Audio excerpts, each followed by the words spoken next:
America has mass deported illegals 3 times in the past 100 years. As the clock ticks down on number 4, it's worth asking what happened last time around.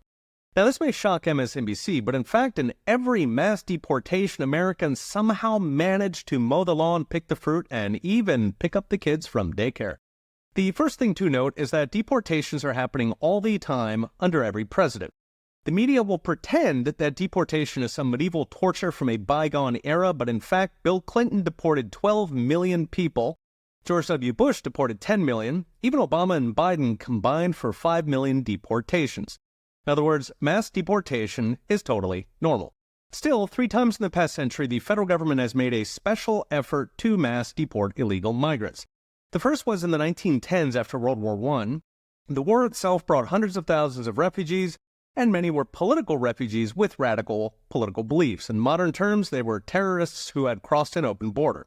Remember, this is an era of widespread political assassinations, generally by Europe-born radicals like the anarchist who killed William McKinley, or the Bavarian who shot Teddy Roosevelt.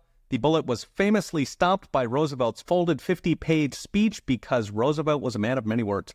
In a recent video, I talked about the second 20th century episode, the biggest deportation in U.S. history, FDR's mass deportation during the Great Depression.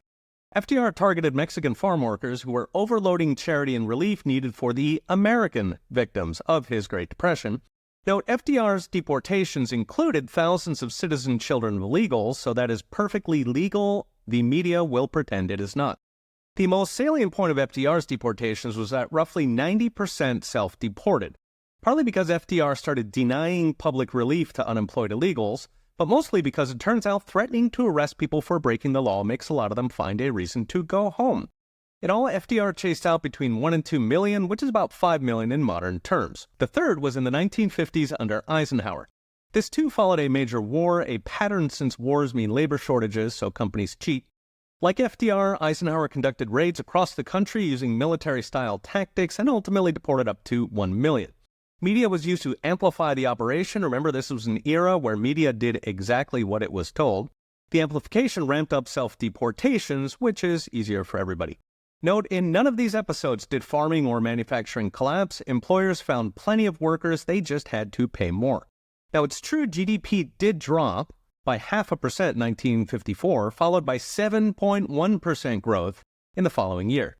So what's next? Brought to you by OnChain.com. The left will pretend that mass deportation is cruel, that it will destroy the economy, and that it will be impossibly expensive.